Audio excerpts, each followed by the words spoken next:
Ya, Bapak bahwa untuk saya juga ada pangan segar, pangan siap saji dan pangan olahan. Nah, untuk pangan segar itu bagi dua, pangan segar nabati dan pangan segar hewani. Nah, untuk pangan segar nabati lebih banyak jenis pangan yang bergerak seperti saya bilang, buah dan sebagainya. Untuk pangan segar hewani, ikan, daging-dagingnya itu dinas pertanian yang bergerak biasanya. Ini sesuai dengan nomenklaturnya. Kadang-kadang namanya dinas pertanian, ada yang namanya dinas pertanian dan peternakan, ada yang dipisah dinas pertanian, dinas peternakan. Kembali ke spesifik dinas yang berbeda. Pokoknya seperti itu Pak. Namun memang Badan POM dan dinas pertanian dan juga dinas pertanian sudah sering sebenarnya seperti sama ya, khususnya dengan dinas pertanian. Bahkan tadi sudah kami sampaikan bahwa pada tahun 2023 itu ada namanya pasar pangan aman segar di dinas di pasar Basahaji. Itu sudah ada posnya itu ya. Sudah ada pos pantaunya. Itu Balai POM masuk, dinas pangan masuk, dinas pangan masuk juga. Jadi untuk pengawasan secara reguler untuk pangan segar sudah kita laksanakan. Nah, yang jadi masalah di sini adalah ada persaingan di sini antara retail modern dengan pasar. Ya Pak ya, ada persaingan. Masyarakat kan sebagai konsumen inginnya yang nyaman untuk belajar, nyaman dan diyakini lebih aman. Karena mungkin persepsi masyarakat belajar di retail modern mungkin lebih nyaman, pasti nyaman. Yang kedua, harapan mereka, persepsi mereka lebih aman belajar di pasar atau retail modern. Padahal belum tentu juga sebenarnya. Jadi yang menjadi prioritas adalah bagaimana kemudian harapan kami dengan mengadakan intervensi ini. Tadi sudah saya sampaikan di bagian penutup, adanya perubahan perilaku dari aktivitas pasar, baik dari petugas, dari pedagangnya, dari mungkin pengelola pasarnya, petugas pasarnya, sehingga bisa menetapkan bagaimana konsep pasar yang aman, jelas pasti yang aman, kemudian bagaimana kemudian bisa menarik datangnya masyarakat gitu Pak ya. Yang menjadi titik berat kita adalah perubahan perilaku yang saya rasa tantangan kita bersama. Kalau untuk intervensi keamanan paketnya, saya rasa yakin bisa, karena ada dua instansi dulu bersama, ada dari Balai POM, ada dinas pangan. Jadi saya rasa intervensi untuk kasus amannya bisa kita gerakkan bersama-sama. Nah, yang jadi PR kita sekarang Pak adalah bagaimana kita bisa mengubah perilaku dari para pedagang agar bisa lebih higienis dalam berjualan sehingga bisa menarik datangnya masyarakat untuk berbelanja di pasar. Ya mungkin itu yang menjadi PR berikutnya setelah aman. Kan sekarang kita intervensi keamanan sesuai dengan namanya. Pangan sudah aman ini. Kemudian berikutnya adalah higienitas. Higienis ini yang kita belum petakan. Karena itu terkait dengan perubahan perilaku dari petugas dari pedagang itu sendiri. Nah ini yang menjadi titik tolak persaingan antara retail modern dengan pasar. Kalau masyarakat yang mungkin menengah agak ke atas mungkin sudah tidak melihat lagi itu pasar, lebih nyaman belanja di retail modern. Mungkin dirasa lebih aman walaupun harganya relatif lebih tinggi daripada yang di pasar. Nah harapan kami kepada kalian Bapak bahwa dengan kami bersama dengan dinas pangan turut bersama-sama bisa mempengaruhi intervensi perilaku perilaku yang tugas pasar. Nah kalau pedagang pasar, kalau dari pasar sendiri yang tidak bergerak menata dengan baik higienitasnya, misalnya tata cara penempatan barang jualannya, etalasenya secara tepat di meja jualan, kita akan pasti mempengaruhi masyarakat untuk berkunjung ke pasar. Saya rasa itu Pak. Jadi memang ini dimanfaatkan oleh retail modern untuk memperbanyak sekali wilayahnya. Retail modern yang franchise saja seperti Apelmat ataupun Peplamat itu kan udah banyak yang sekarang menjual pangan segar ya Pak ya, banyak. Belum lagi Pres itu, kemudian makan itu kan banyak menjual pangan segar sekarang. Itu pasar sekarang makin tersaingi karena masyarakat pasti ingin mencari yang nyaman dan aman. Di situ juga ada internal kontrol sistemnya.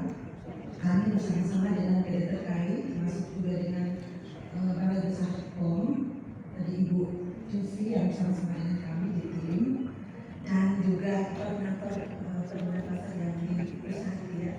Jadi untuk pos pantau kami di lantai 2, ada di situ kami lakukan untuk pengawasan pangan, tapi terbatas memang untuk pangan segar asal tumbuhan. Memang ada pangan segar asal tumbuhan, kemudian ada pangan segar asal hewan dan pangan segar asal ikan.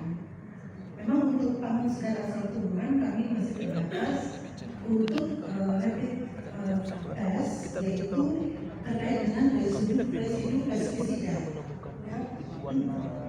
Residu pestisida, kemudian kalau untuk pangan segar asal ikan itu pun kami masih terbatas kepada formalin saja. Karena memang terbatas terhadap tetapi kegiatan-kegiatan yang kami laksanakan, sesungguhnya kami juga berharap kami juga bisa melaksanakan pos pantaunya di pasar Pinas Kumpulan juga. Program kami untuk saat ini memang masih dengan Badan Pangan Nasional Pak di pasar Pusati. Itu sudah kalau Bapak Ibu ke pasar Pusati, Bapak Ibu bisa melihat ada pelang di situ yang tertulis Pasar Pangan Aman Segar. Di situ sudah tertera karena memang dari tahun 2023 pelaksanaan kegiatan kami yaitu pemantauan untuk pangan segar asal tumbuhan ini, puji syukur alhamdulillah ya Bapak Balai kami saat ini selalu mendapatkan hasilnya negatif. Kita bersyukur ya karena untuk residu pestisida maupun formalin untuk pangan segar asal ikan maupun asal hewan itu hasilnya negatif. Nah itu pun akan memberikan jaminan kepada konsumen tentu saja, tetapi juga memberikan jaminan kepada para pedagang. Kami bekerjasama dengan Perumda Pasar. Memang saat ini masih terbatas Pusati. Jadi bahwa masuk itu kami melakukan pemeriksaan secara rutin, sehingga mereka pasti akan memberikan jaminan pangan segar asal tumbuhan dan sayur-sayuran mereka, kemudian juga asal ikan dan asal hewan daging ini tidak akan tercemar dengan bahan-bahan tambahan lainnya. Untuk itu, tentu saja kami berterima kasih dalam hal ini kegiatan advokasi lintas sektor yang diberikan support dan juga untuk menyampaikan. Di sini Bapak sekaligus saya mungkin bisa menambahkan terkait juga dengan pangan jajanan anak sekolah. Ya, untuk kami dari pemerintah kota, dari Dinas Pangan, program juga dari Badan Pangan Nasional, itu ada spesialisasi jajanan anak sekolah. Kami bahkan berencana pada besok hari ada dua sekolah ya, kami lihat memang di luar dari sebuah sekolah terdeteksi, walaupun mungkin kewenangan kami di pemerintah Kota Manado adalah untuk SD, untuk sekolah dasar dan juga SMP, tapi sekarang kaitan dengan pangan jajanan anak sekolah itu sosialisasi yang kami laksanakan baik kepada anak-anak sekolah, guru maupun orang tua, agar supaya menjamin anak membawa jajanannya ke sekolah. Maka kami lebih banyak mensosialisasikan membawa, apalagi untuk anak SD, membawa sendiri untuk jajanan mereka agar lebih terjamin jajanannya. Itu saja mungkin tambahan dari kami. Untuk sementara demikian, terima kasih. Saya komunitas. Saya di komunitas untuk LIC. Ada satu kasus yang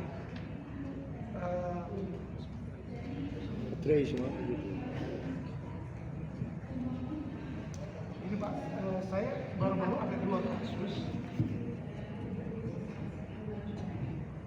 Saya baru ada 2 kasus seperti yang tadi Bapak sampaikan. Saya beli gorengan Tapi karena saya sendiri di rumah, saya tanya, yang di botol sebelum kamu goreng yang sana itu apa? Dia bilang ini cairan plastik. Oh saya, itu ada di Kamil, di Nasdaq bisa kamu. Dan yang kedua, saya baru-baru beli 2 ekor ayam utuh di salah satu pasar. Waktu saya sampai ke rumah, ketika saya rebus itu untuk di kota rebus, yang saya pakai ayam utuh 2 ini setelah direbus itu bau. Jadi saya pikir baunya dari luar. Setelah saya cari-cari ternyata di ayam itu. Padahal saya beli itu masih ada darah, masih ada, tapi anehnya ketika dua-dua ini direbus itu dua-duanya sudah bau. Saya tidak bisa bawa komponen ke pasar sudah tutup waktu itu malam. Kemudian akhirnya 2 ekor itu saya buang. Yang jadi saya bertanya, kenapa 2 ekor ayam ini yang saya beli itu utuh, tapi setelah saya datang untuk olah di rumah itu jadi bau. Yang terakhir Pak, karena saya mohon izin karena ini berkaitan dengan aplikasi untuk keamanan pangan, tapi karena ada kaitan dengan air minum ya Pak. Air minum karena di Manado itu hampir sehari ada umpamanya 10.000 kilo ya air beredar untuk semua minum, karena ini juga membahayakan kesehatan, bukan cuma masalah makanan Pak. Saya buat usaha air isi ulang ini karena ketika saya lihat orang tua saya beberapa kali beli air minum itu ternyata nggak sehat. Itu sudah ada warna hijau, rasa tanah, macam-macam. Karena ini saya terpanggil untuk buat usaha ini. Dan minggu lalu saya ke salah satu depan rumah sakit, saya juga temukan ada kasus. Saya kaget, saya tanya, Bapak jual air isi ulang ini, itu Bapak punya depot enggak? Dia bilang saya nggak punya depot, saya hanya beli air kemarin bunga, saya beli 1.001 kilo, saya jual mana? Ternyata air mentah. Mungkin yang saya ingin saya tanyakan ke Bapak, karena saya sudah sampaikan bahwa di Manado itu bukan hanya 10.000 per hari, hampir semua rumah makan itu pakai air isi ulang juga. Ini kan membahayakan untuk kesehatan ginjal, kesehatan yang lain.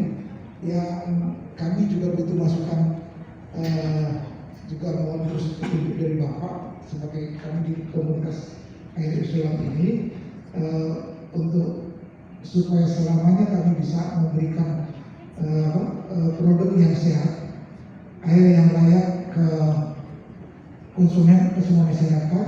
Kami butuh masukan dan butuh terus dari Bapak sebagai kepala BPOM. Terima kasih. Terima kasih. Terima kasih Pak. Pertanyaannya hampir sama ya Pak ya.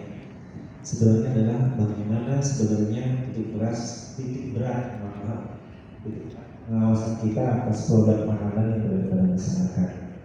Walaupun memang sudah menyampaikan bahwa ketika ada isu terkait dengan pasar utama atau pasar yang dikatakan pasar dulu. Jadi rata-rata barang yang dijual di pasar Jati itu barang yang bagus, walaupun ada yang tidak bagus, barang-barang yang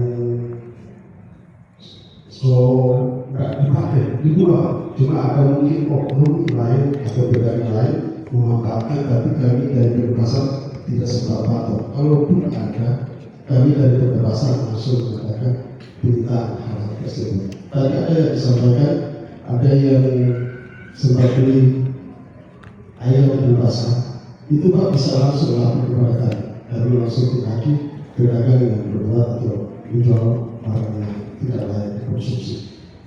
Dan kami dari unit CI Bersihati ada beberapa aturan yang kami terapkan ke pedagang terkait dengan keamanan pengunjung maupun konsumen yang datang berbelanja, agar mereka dapat berbelanja barang-barang yang jenis. Dari setiap hari kami sosialisasikan tentang penjualan barang yang layak dikonsumsi, baik makanan seperti sayur, seperti ikan, makanan jadi juga. Jadi semuanya itu tetap ada pantauan dari kami dari pasar. Dan jika ada Bapak Ibu yang saat ini hadir sama-sama. Ada yang menemukan di pasar Jati Bersehati salah satu pedagang yang berjualan barang yang tidak layak konsumsi, bisa langsung hubungi kami selaku manajer ataupun petugas saya dapat perawat. Kita akan coba bagaimana kita kerjasama dan mengembangkan sesuatu yang lebih baik ke depan. Terima kasih. Terima kasih.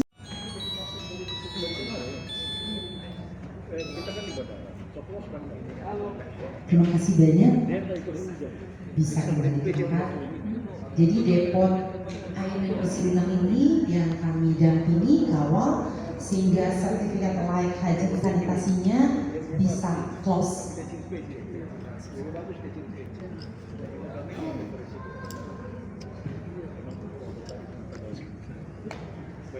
Dan ada beberapa depot juga yang kami dampingi dan sementara on proses. Terima kasih Bapak Ibu buat kebersamaan Bapak Ibu ada di acara advokasi lintas sektor kegiatan keamanan pangan bersama Balai Besar Pengawasan Badan Makanan di Manado hari ini. Dan di penghujung acara barangkali seperti awalnya kita dengarkan sepatah kata terlebih dahulu banyak kata nanti dari Bapak Kepala Balai untuk menutup rangkaian kegiatan advokasi kita hari ini. Kepada Bapak Kepala Balai disilakan.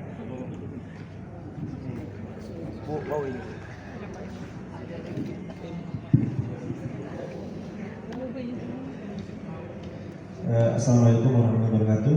Selamat siang, salam sahabat semuanya. Shalom. Yang saya hormati pemerintah Kota Manado, yang saya hormati Ibu Kadis Pangan yang masih bertahan, Bapak Ibu dari OPD terkait, dan Ibu dari sekolah, kelurahan, puskesmas dan pasar yang masih bertahan pada acara ini. Bapak sekalian, tadi kami dari Bapak Tarkom di Manado sudah menyampaikan terkait dengan titik poin dari bagaimana pelaksanaan kita bersama terkait dengan komunikasi keamanan pangan yang akan kami intervensi pada kelurahan.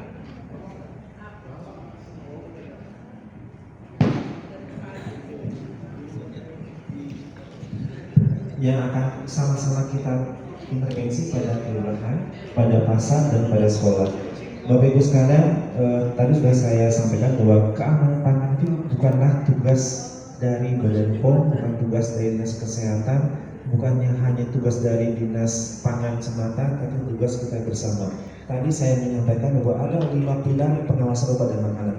Ada pelaku usaha itu sendiri, ada masyarakat, ada pemerintah, ada media massa, dan ada dari kampus-kampus. Pelaku usaha jelas bertanggung jawab karena mereka yang membuat produk itu sendiri. Masyarakat perlu kita tingkatkan agar mereka memiliki kemampuan untuk dapat mengamankan diri sendiri dari obat dan makanan, khususnya pangan yang aman bagi masyarakat dan keluarganya. Kemudian pemerintah melakukan pengawasan baik pusat maupun daerah bersama. Kemudian yang keempat dari kampus. Kampus penting Bapak Ibu sekalian, bagaimana kampus bisa ikut turun berperan dan memberikan data hasil riset untuk pengawasan obat dan makanan. Yang kelima adalah media massa. Ini penting Bapak Ibu sekalian. Peran media massa sebagai salah satu 5 pilar pengawasan. Kenapa? Karena lewat media massa lah kita bersama bisa menyampaikan informasi yang benar kepada masyarakat. Tidak jarang berita bohong, hoax itu dapat kita tangkal melalui media massa yang benar. Jadi makanya kita gandeng media massa sebagai salah satu dari 5 pilar pengawasan obat dan makanan. Jadi besar harapan kami Bapak Ibu sekalian, Bapak Ibu yang ada pada kelurahan, ada pada sekolah, ada pada pasar yang dibantu oleh dinas terkait seperti dinas pangan, dinas kesehatan, dinas perdagangan, kemudian dinas PMD, sehingga program ini advokasi keamanan pangan dapat berlanjut secara maksimal pada tahun 2024 yang outputnya adalah terwujudnya keamanan pangan pada kelurahan, pasar, dan sekolah. Yang pertama. Output yang kedua adalah adanya perubahan perilaku dari komunitas yang ada pada masing-masing tempat yang kita sama-sama intervensi. Karena apabila output yang pertama sudah tercapai, pangannya sudah aman, tapi perilakunya belum berubah, akan sia-sia. Makanya yang kita tekankan adalah adanya perubahan perilaku, adanya perubahan dan penambahan wawasan masyarakat dan komunitas hanya bisa memilih, memilah, dan mengolah makanan yang bermutu, aman dikonsumsi oleh komunitas yang ada pada sekolah, pasar, maupun kelurahan. Sehingga kita bersama-sama meningkatkan keamanan pangan dan bekerja sama menurunkan angka stunting yang masih kita temukan bahkan di kota Manado. Jadi mungkin tidak terbayang oleh kita bahwa di kota Manado pun masih ada yang ada angka stuntingnya. Tidak hanya di Kabupaten Antah Beranda, tapi di sekitar kita pun ada stunting ternyata. Dan kita berkewajiban harusnya bersama-sama bisa mengurangi stunting bersama-sama. Mungkin demikian Bapak Ibu harapan kami dengan mengucapkan alhamdulillah puji syukur kepada Tuhan, program vokasi hari ini kami pakai di Kota Manado dapat berjalan dengan baik, dan kami mohon bantuan kepada sekali puskesmas, kelurahan, pasar dan sekolah. Program ini bisa sama-sama, outputnya ada dua, pangannya aman, bergabungnya juga. Tiga adalah ada pasar, ada kelurahan, ada sekolah yang sama-sama kita bisa ajukan ke lomba nasional. Tentu saja kami bangga, Kota Manado juga bangga kan apabila ada utusan dari Kota Manado yang bisa memilih juara tingkat nasional yang biasanya kalau di daerah lain bupati dan bupatinya enggak. Siapa tahu nanti pasarnya tembus, sekolahnya tembus, kelurahannya tembus, Pak mungkin bisa berkenan mengambil biaya misalkan oleh badan. Mungkin ya Bapak Ibu, terima kasih atas perhatian Bapak sekalian pada acara ini. Mohon maaf bila ada salah kata. Wassalamualaikum warahmatullahi wabarakatuh. Selamat ya.